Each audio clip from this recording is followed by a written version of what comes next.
Colton from High Tides. You are listening to 22S Radio, the next wave of K-Beach. Check us out at 22smedia.com, and to listen to us live, just click the live button.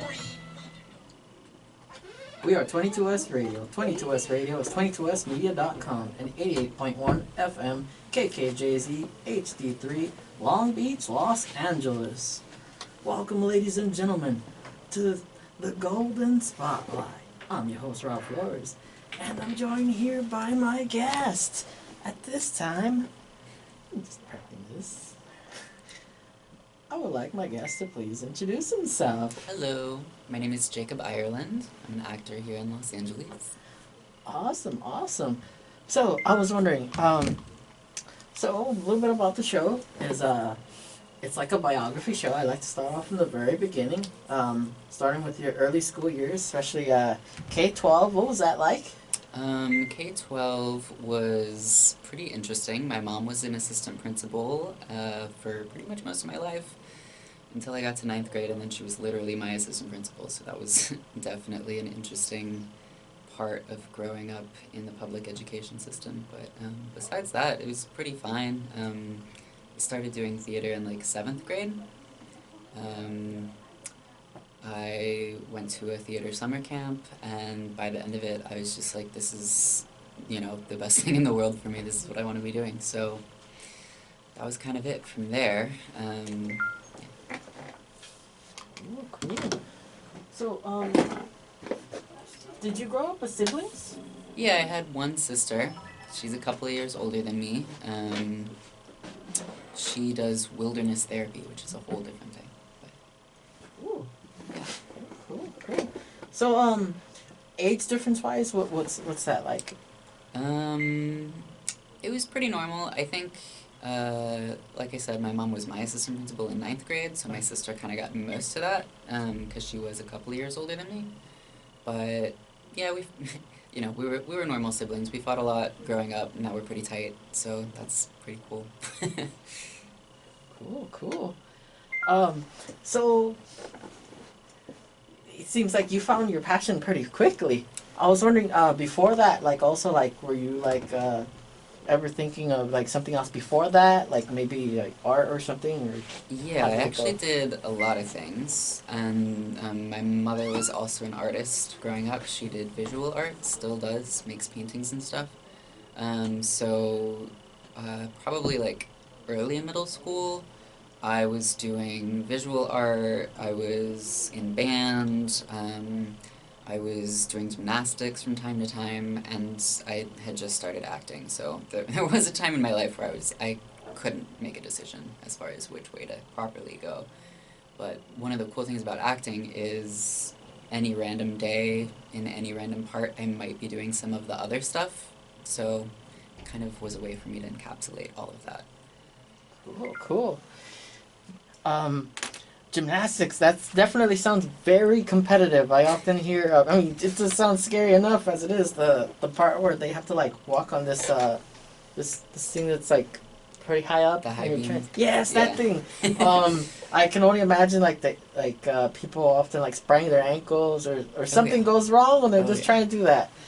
Tell us about some of the things you had to do. Well, I wasn't the best at it, so by the time middle school rolled around, it was kind of like everyone else that was my age was, definitely a lot better than me at it. I was kind of mostly there for fun, so I was mostly doing cartwheels, somersaults, flip every once in a while, but a lot of playing in the foam pits and stuff like that more for me.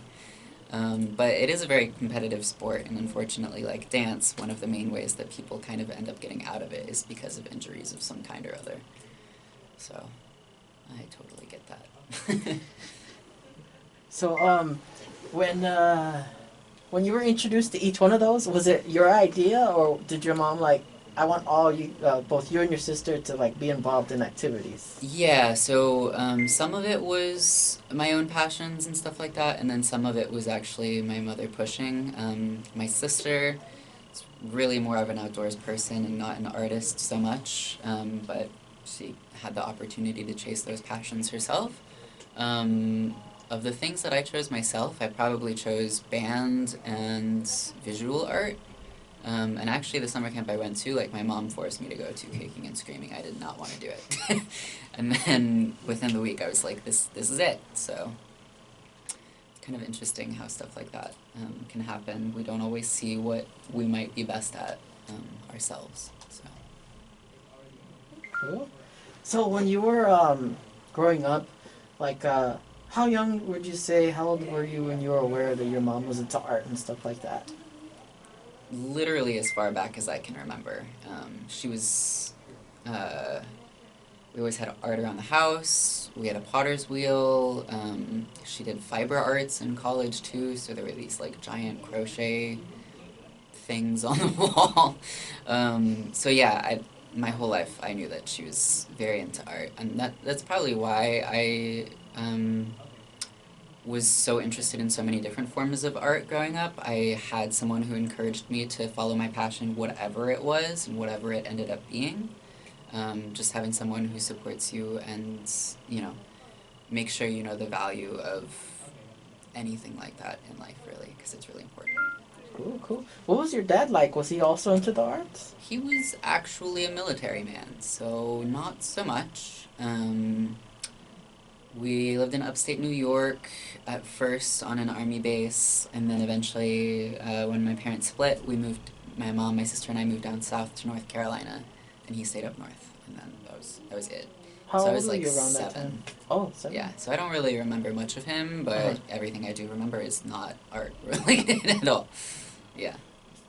So did he get to like have like custody where like sometimes you would go visit him or something like that, or? Thankfully, no.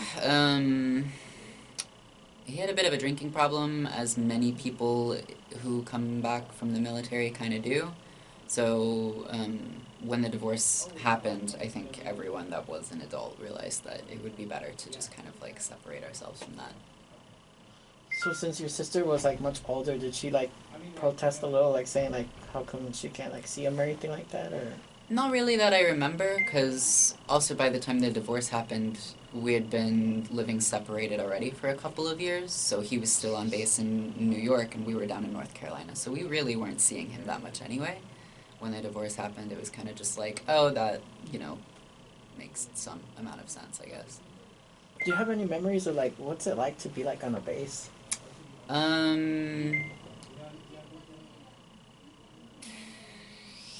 As a kid, it's pretty weird because, you know, there are a lot of rules that you have to follow. They don't really make any sense. Everything is big and empty and kind of cavernous, but also mechanical looking. I didn't really understand a lot of what was going on, but my father repaired helicopters, so we were always, like, in the big hangars with the big machines whenever I was there. That's what I remember.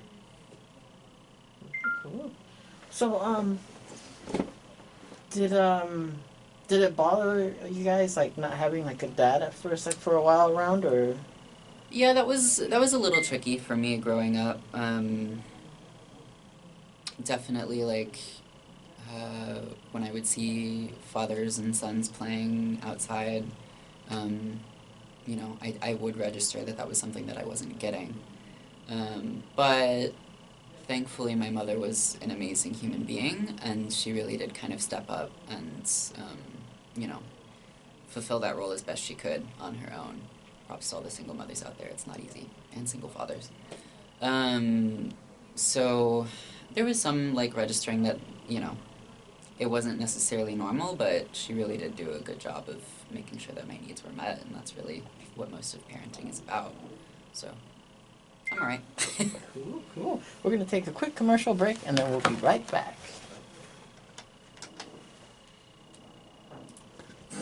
Affordable, professional, and located on the second floor of the USU. Electric Hair has all of your nail and hair needs covered. For an appointment, call 562-958-4522. That's 562-958-4522.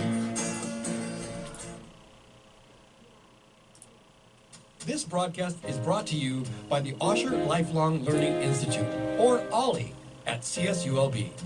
If you are 50 and older, the Institute offers more than 80 non-credit classes in 8-week sessions, both on campus or at a satellite location. Ollie is designed for the joy of learning with like-minded adults. There are no tests, no grades. Learn more, age less with Ollie, the Osher Lifelong Learning Institute. For more information, visit csulb.edu/Ollie, O-L-L-I. Go Beach!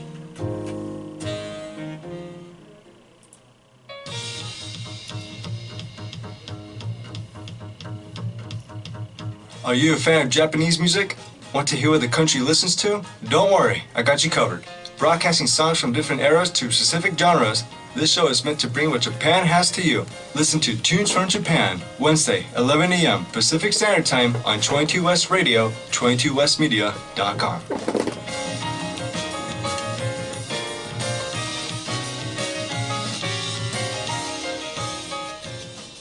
We have an announcement here. Would you and a friend like to travel to Europe for $22? 22 for 22 West is our fundraising campaign this year. Donate securely online at www.22westmedia.com. Do it now. Back here with my guest. So what was it like? I know you mentioned, you were from a different state and then you went to a different state after. What was it like, being able to, because like most of us, like, we always like grow up with this one state. We're like, oh, we lived in this state our whole lives. We've never seen anything else. What's it like to go from one, different environment to another like that? Well, that wasn't the only move. I've actually moved states or cities at least about every 4 years of my life. So at a certain point you kind of it's really interesting because a lot of people who do grow up in the same place and live there their whole lives kind of get bored or feel like they're missing out or whatever, or like the struggles that they're facing might be different or less hard in some way or another in a different place. But really after like living in 5 or 6 different places, you kind of start to see that everyone's facing the same general struggles in some form or another, and moving probably isn't going to solve that. You're just going to be fighting different people about the same issues. So, that being said, the shift from North Carolina to California is very big, and, I didn't feel comfortable being out in the South, and over here it's really easy, so lots of trade-offs, but yeah, for the most part, I would say you do kind of start to see how everyone is going through the same sorts of problems everywhere. Cool. So you mentioned being out and stuff. I was a big fan of the Power Rangers growing up, and one of the coolest characters, especially the very first season. I don't know if you're aware of the Mighty Morphin Power Rangers, but he was the original Blue Ranger, and he was an actor who, I think part of the prerequisites was that aside from like martial arts, they could do gymnastics and stuff like that. For sure. But he was also out, but he I guess felt uncomfortable because I don't know, no, not the cast. It was like production wise, there were like critics and stuff, like being uncomfortable on set and stuff. But he actually lasted quite a bit of seasons, but I thought that was pretty interesting because I think he was one of the first mainstream TV shows I remember growing up. But have you felt like anything like that, like all of a sudden just to break into the business or anything like that, or the work environment? Well, I'm really lucky in a lot of ways as far as that goes, in that, at this time in history, most people kind of understand that queer culture and, mainstream media kind of coexist a lot of the time. Also, because I read so young on camera, especially, I read, 13 to about 18. So I get a lot of 18 to play younger roles, and within that, especially right now, there's a lot of acceptance of kids who do have different forms of identities and experiences around sexuality and gender identities. So really that's not been an issue for me, and I'm actually, really happy that at this point in my life I can be a out queer actor who also is performing in queer parts. Like, that's actually amazing. And really there isn't a lot of flack for that anymore. Cool. So high school, it's a time where like, especially like senior year, like people like, they're trying to figure out what's next and stuff. Did you know like at what point did you know like what were you gonna do after high school? So I kind of like to live my life totally on the fly. And part of that was when I was in high school in the South, I wasn't comfortable being out because it is still the South. And, I don't know if you remember this, but it was actually at a point in time when like a lot of queer kids across the nation were committing suicide. And it really didn't seem like there was much future for queer culture at that point in America beyond like high school. There was the whole It Gets Better campaign, but that was really like, does it? Or are we just making it better? And so actually I dropped out of high school and went to college a year early because I was just like, I don't want to deal with this anymore. I don't want to be down here in North Carolina. I know what I want to do, which is eventually act, so I'm just gonna go and do that. And yeah, so then I moved to Massachusetts and started going to college, and that whole decision process was probably 3 months. Oh, so when you first started college, did you at least know people? Like, did you start off with friends, or did you just start off not knowing anybody? Nope, I didn't know anybody there, but that was fine because it was actually a really weird college. It was just for students who have dropped out of high school and want to start college early. So even though none of us knew each other, we all had a similar experience of like not really doing that great in our high school system, whatever it was, and feeling like we could do better doing something else. So we all had that in common, and that definitely created a special environment. So when you decided to make the switch, how did that go about in the process and all that? Literally, I came home from work one day and I was like, Mom, I want to get out of the South, so how are we going to make that happen? And she just did a Google search for early colleges, and the school I ended up going to was literally the first result. I applied a week later, we went and checked it out. Maybe 2 months later, I got accepted, and then that fall I was there. So it was really like, again, super lucky to have an amazingly supportive mother who was willing to just be like, yeah, I understand that life down here isn't working for you, so I'm going to give you your best shot and help you figure that out. Cool. How long, so when did you, cause like, let's see, I think, cause I've been new to like, getting to know like, actors and stuff, and one of the constant things I hear also is, headshots and stuff like that are your resume and stuff. Mm-hmm. How long did it take you to like learn the lingo and the process that goes about like getting booked and all that? Well, that's also very tricky because the college I went to actually didn't have a real film section at all. So I was kind of totally trained for live theater and stage theater. And the rules, like the lingo is primarily the same. You still have to have headshots and a resume and stuff like that. But it has to be printed on a different size sheet of paper. It has to be cut different. They're kind of looking for slightly different things. So when I first moved out here to LA, I had everything ready to go for like an amazing theater background. And then I got out here, I went to my first audition. It was for something on film. And I gave them my headshot and my resume, and they looked at it weird, and I was like, okay, that's probably not great. And then they turned the camera on, and I was going over lines, and that was the first time, because we literally didn't have a film department at my school, that I realized if I project my voice like I usually do on stage, I'm literally blowing the levels on your audio recording equipment. So, I could see myself going way into the red on the little sound meter thing, and I was just like, okay, I'm definitely not getting this part, and there's definitely a lot more I have to learn just to even get a single job out here. So then it was like a lot of Google searching and stuff like that. The answers are all on the internet. You just have to be patient and sift through a lot of false information at times. But Once I started doing that, that whole process probably took about 3 to 6 months before I was like actually ready to submit to stuff and start booking jobs. So there's definitely a learning curve. So, you were mentioning the like theatrical like versus like film and stuff. Mhm. I was wondering what's that like too, like the differences and stuff. Well, you know, in LA, the live theater scene really doesn't exist so much.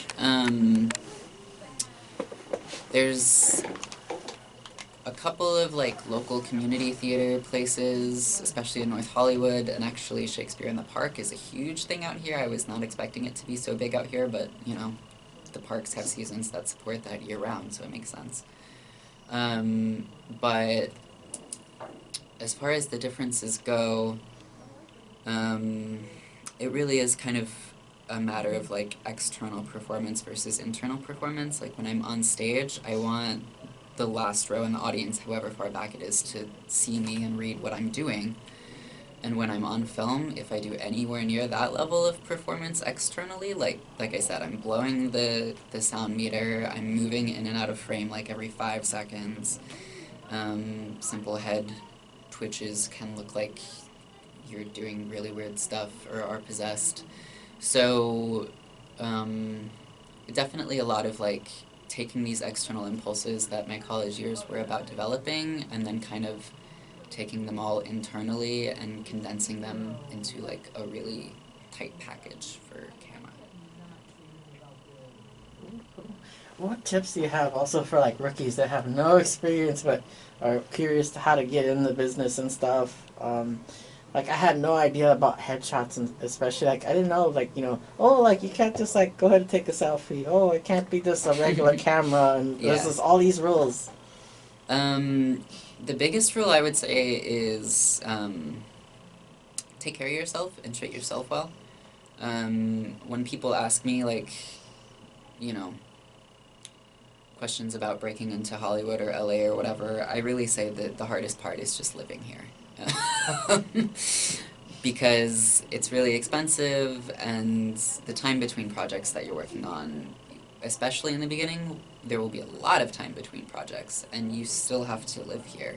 So you have to have a job, you have to be comfortable working that job and still pursuing this other stuff. And that's where like caring for yourself and loving yourself really matters, because the stuff about headshots and resumes and all of that, that can all kind of be worked around as long as you have what the production company wants to see. So it's really just about maintaining yourself until a production company sees that. I mean, it sounds crazy, but that is really what it is out here at this point in time. Yeah. So balancing school can be tough, especially like with finals and stuff. I was wondering like how do you time manage everything? What was like all the jobs you held leading up to like as you're like trying to get into acting and stuff? Well, the good thing about LA, and I guess New York probably too, big cities in general, is that now there's this crazy thing called the gig economy. And even though like the pay rate sucks, just pretty much across the board in that economy, it is the type of job where you can be like, I'm not doing anything for the next 3 hours, let me make some money. And you can do that like any number of ways. You can drive people around, you can drive food around, you can like wash dogs, you can take dogs on walks, you can clean up houses, you can move stuff.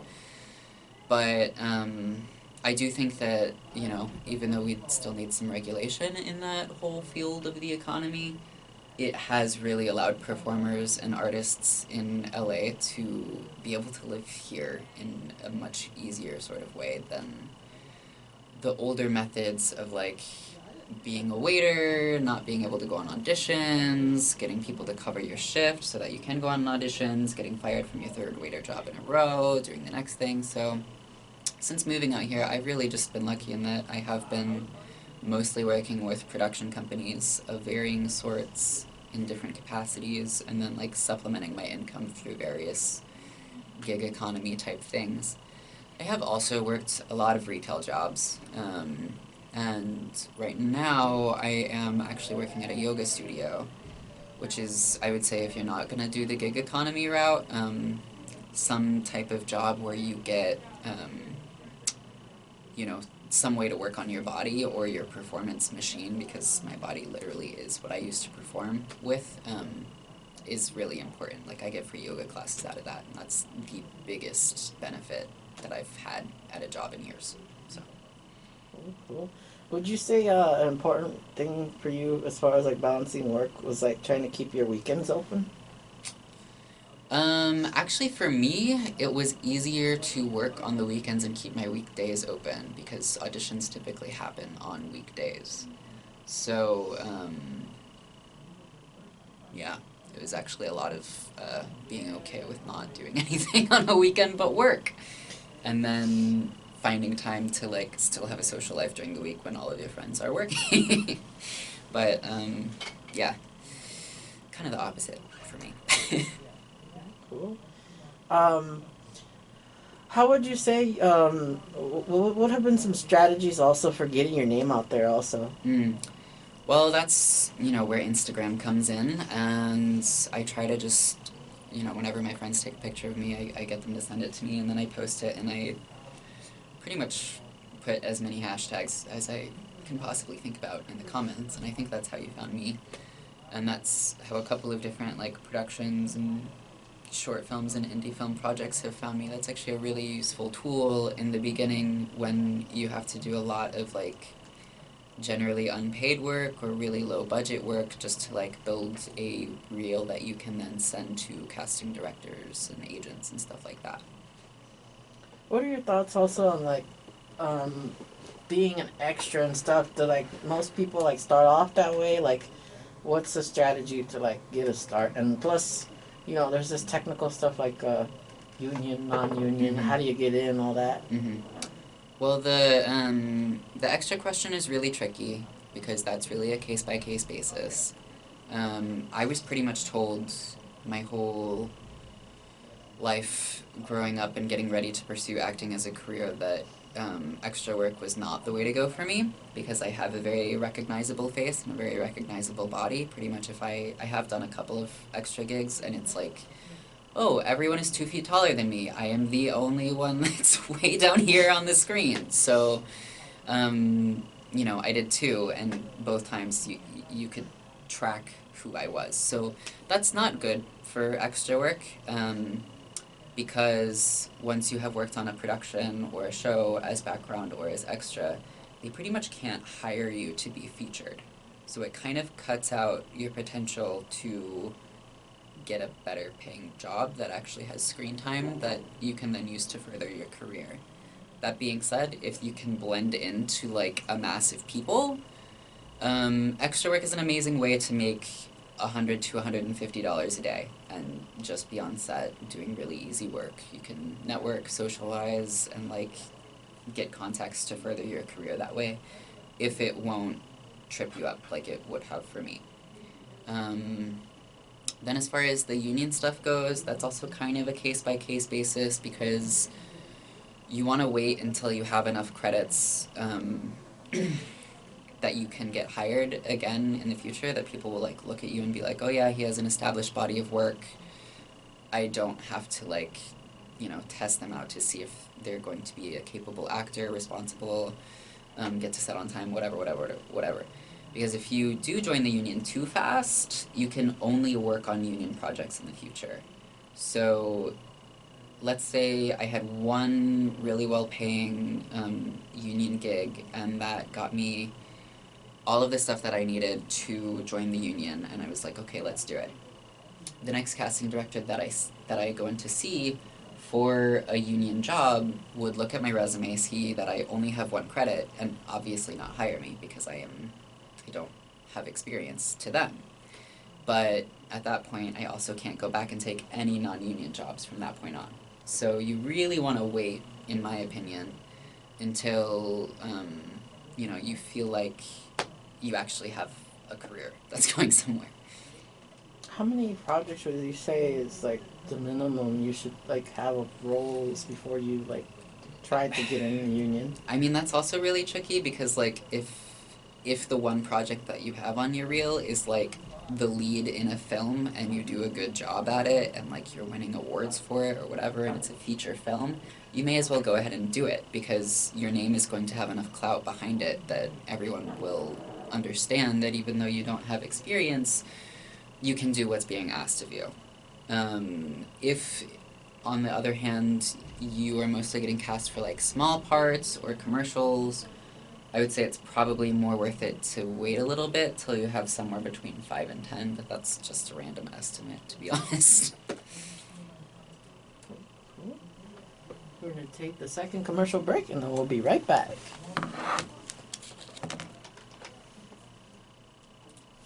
You may have heard about our 22 for 22 West fundraising campaign. I'm here to tell you the rules that can be found on our website, 22westmedia.com. All donations to the 22 West Media fundraising drive are made via the Student Media Department at Associated Students, Inc., which owns and operates www.22westmedia.com. All entries must be received by 11:59 on May 31st, 2019, or 5 p.m. if delivered in person to the 22 West Media offices at 1212 Bellflower Boulevard, Room 112, Long Beach, California, 90815. No purchase or donation is necessary to win. Anyone may participate without donation by sending an email to csulbstudentmedia@gmail.com. That includes their full first and last name, mailing address, and zip code, and a contact phone number. Listeners can also call 562-985-7021 to receive an entry. All entries with incomplete information will be subject to disqualification. Winner need not be present to win. Employees and volunteers of 22 West Media, radio, magazine, and video, and Turkish Airlines are ineligible to enter. Drawing from all qualified entries will be made by a random drawing from all qualified entries on Wednesday, June 5th, 2019. The winner will be notified by email and/or phone. The winner is subject to all taxes, tariffs, and associated fees as outlined in the prize voucher notification. The winner will receive this notification prior to claiming their prize voucher. Winner must take acceptance of the prize voucher and be ticketed by 5 p.m. Pacific Standard Time on July 9th, 2019. Extensions will not be permitted under any circumstances. However, a date change is permitted free of charge for travel within 1 year of original issuance date above. Travel is not permitted during June, July, and August, or from December 13th to January 10th of 2020. Tickets are not good for resale or cash redemption, but may be transferred prior to issuance of tickets. No transfer or name date changes may be made after the ticket has been issued. Tickets cannot be upgraded or used to earn miles and smiles points. 4 weeks prior notice before travel is recommended. Winner of the trip may be subject to gambling winnings, reporting, and income tax withholding. Turkish Airlines, Associated Students, Inc. and 22 West Media assume no responsibility for liability which may arise from the redemption of this prize voucher and subsequent travel. Winner of the trip may be subject to gambling winnings reporting and income tax withholding. Accepting of the prize voucher is notification of acceptance of these terms and conditions by the winner. Winner agrees to allow Turkish Airlines, Associated Students, Inc. and 22 West Media to use their name and likeness, if applicable, in any promotion and publicity resulting from the winning of the prize without limit into perpetuity. There is no substitution, cash, services, or goods for this prize voucher. Portions of this donation may be tax deductible. For information, email csulbstudentmedia@gmail.com.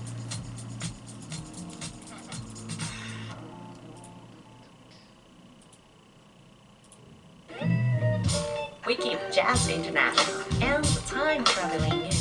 Here we come together on 22 West Radio every Fridays at 11 p.m.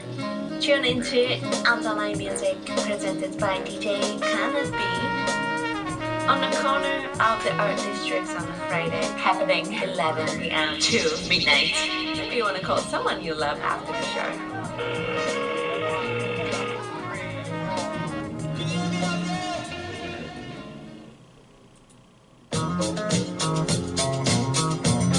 This is Dominic Curie. I am a film and production major, and this is 22 West.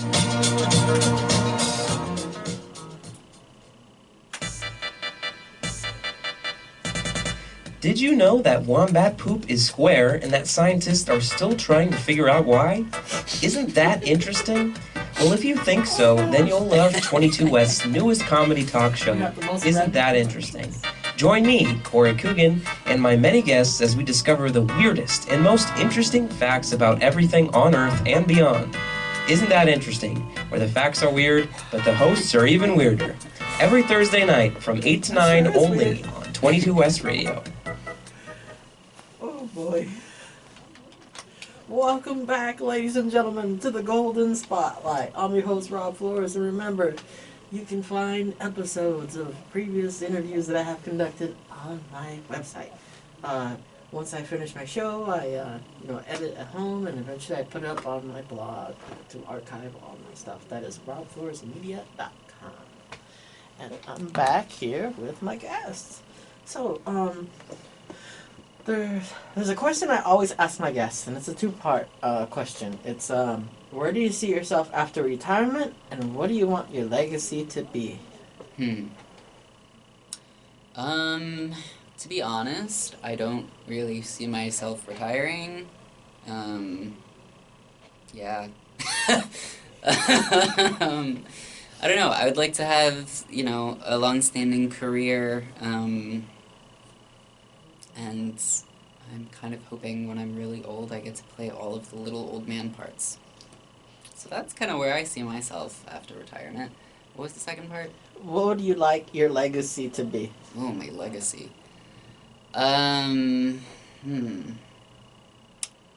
Couple of things. Either having some kind of hand in the revitalization of the live theater scene in LA, because I think that, we have this massive community of actors. Why don't we have a really good live theater scene? It actually makes no sense. Besides that, I think what would be really cool would be like a film production company Airbnb combo. Like a big mansion type place where film companies can come and just like rent the whole space to shoot whatever they want to shoot, and also have film equipment for them to work with, and ideally a garden that we use to feed them so it's sustainable. Yeah, I would really like to see some kind of shift in the film industry towards being more sustainable. So those are kind of my two things. Cool. So, being that, you have traveled and stuff, I was wondering, like, when you moved, like, every, 4 years and stuff, was it hard to, make friends, or you were like, oh, I'm not going to be here that long anyways? Well, I never moved to a place with the intention of leaving in 4 years. That's just what happens. And friends are a really important part of life, especially as an actor. You have to have emotional connections with people in order to understand emotions to then play them. So, I always move to a place and try to connect in some form or another with people there.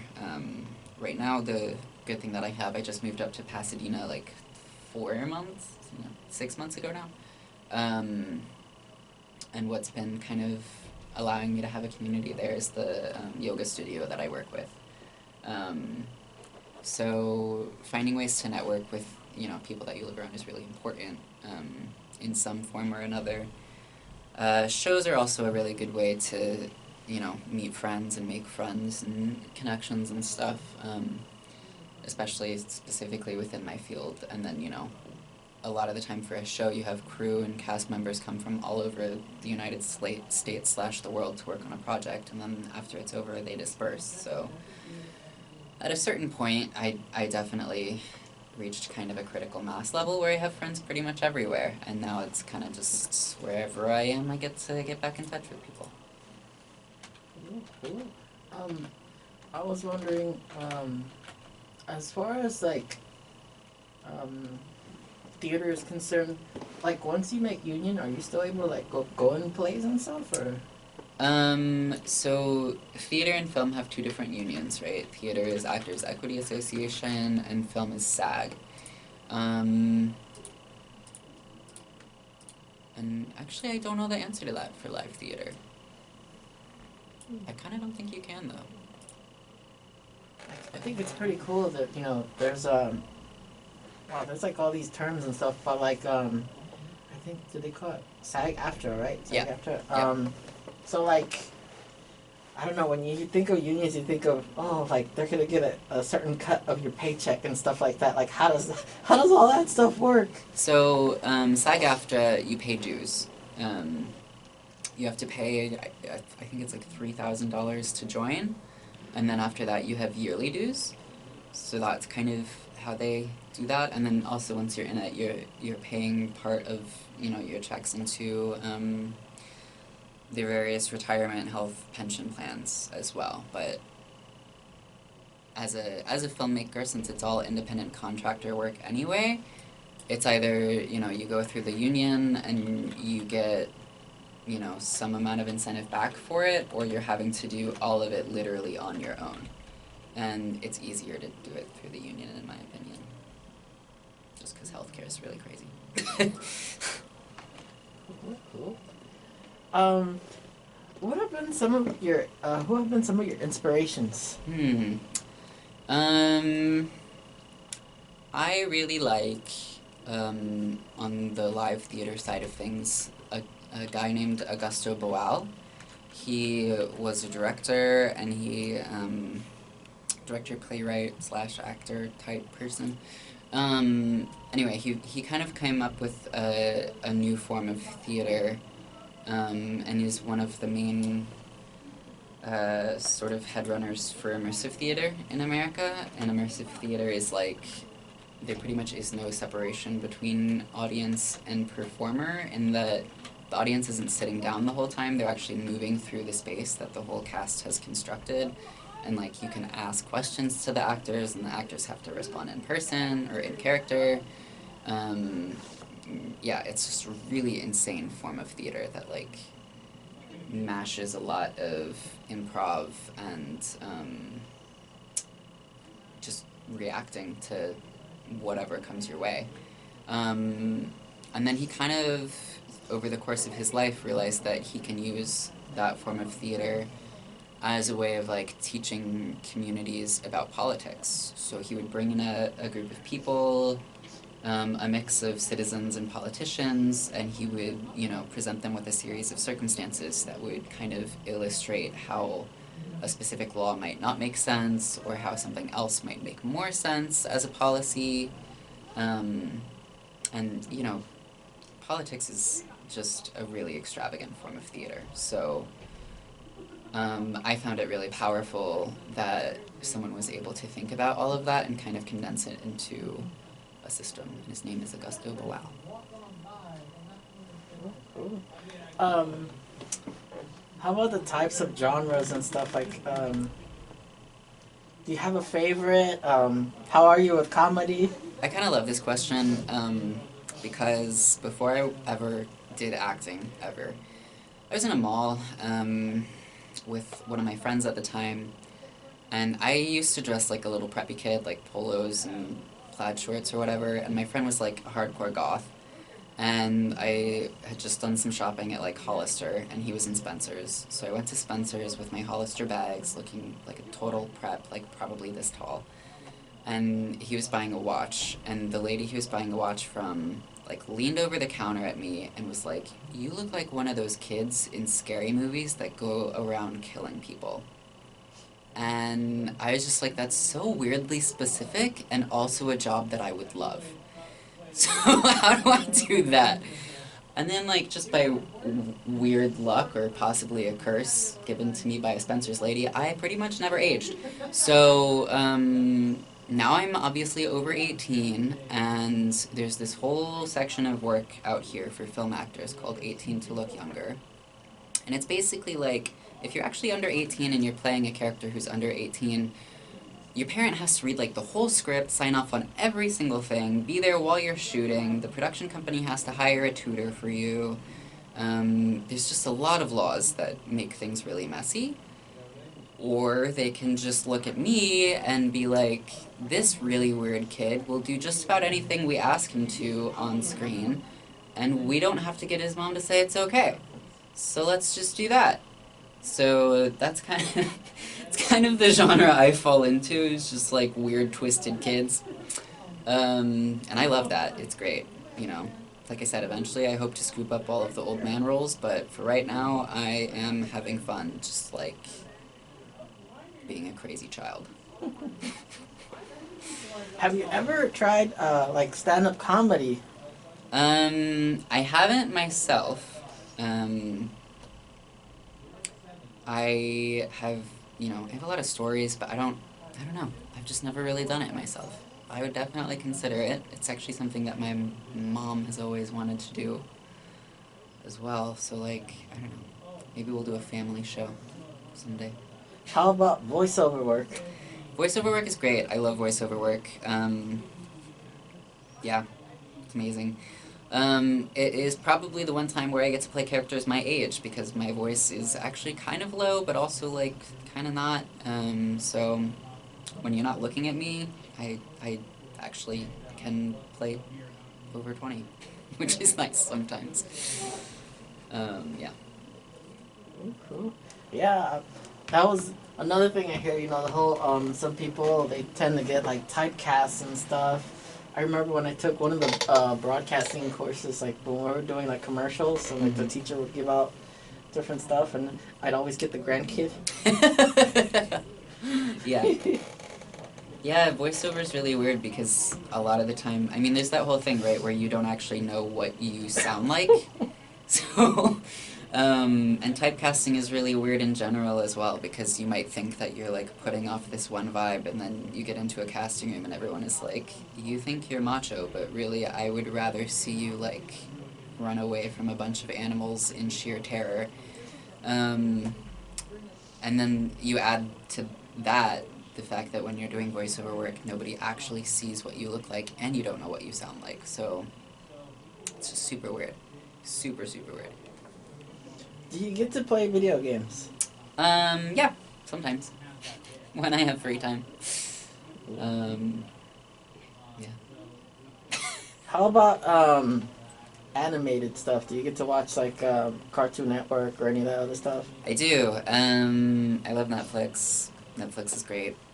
Pretty much every night I watch a couple of hours of TV or a movie of some kind. It's important to know what's going on in the world of media, since that is my field. Favorite shows right now that you're following? Well, I love Schitt's Creek. I just finished running through The Office. I've been purposefully not watching Game of Thrones, because I am actually someone who much prefers to binge watch things than like watch an episode a week. My brain just honestly can't hold that much information for that long of a time. So as soon as Game of Thrones is totally done, I'm gonna like sit down and watch that for probably 3 months until it's done. How about favorite foods? Favorite foods. At this point in my life, I really believe in eating healthy, and healthy not just for human, but also for the environment in general. So I am slowly working on cutting meat out of my diet and like going vegetarian and vegan. I used to eat a lot of junk food, but yeah, I kind of realized that was promoting a lot of stress in my life, so I cut most of that out, and now I eat a lot of salad. Cool. Do you have any favorite like actors and comedians? Actors and comedians. I mean, Bo Burnham is like out of this world. His level of timing, the amount of time he must spend rehearsing his shows, because if you've ever seen it, like every single thing from both the technical side and that he does is like planned out to the second, and he pulls it off to a T every time. It's mind-blowing. So he's probably, one of my inspirational comedians at the moment. As far as actors go, I'm really bad with names. But I do like Nathan Fillion. I think he's had a really interesting and weird career as far as playing a lot of different types of characters in a lot of different genres. And that's something that, I would like to do in my own life. So I'm pretty impressed with that. Cool. What tips do you have for anybody that wants to do what you do?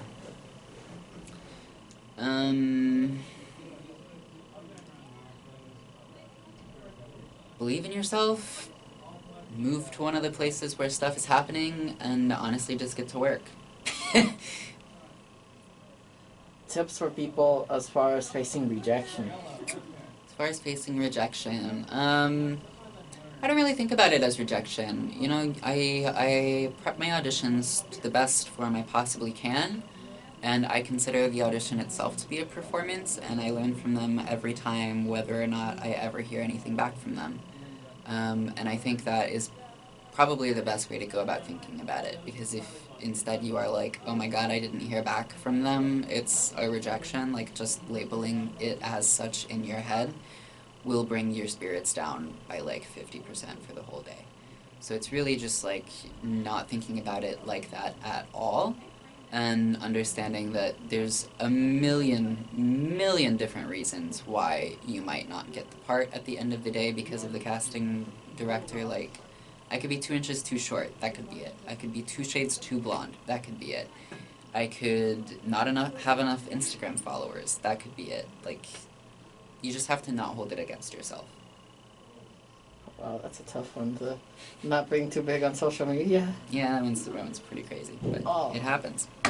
Wow. So what's next? Where do you see yourself in the future right now? Any plans? I would really like to, a lot of things. One of the biggest things is I would really like to get some of my own written works produced. I think that would be pretty fun. I did some directing work in college, and I would kind of like to get back into that as well. But it's also really hard to, like, direct yourself in an acting thing, and acting is kind of my main passion, and I don't want to give that up either. So,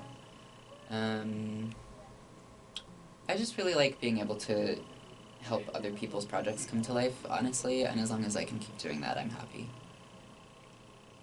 So are there any conflicts, like if you're like union, if you wanted to also like help on set on stuff, and then like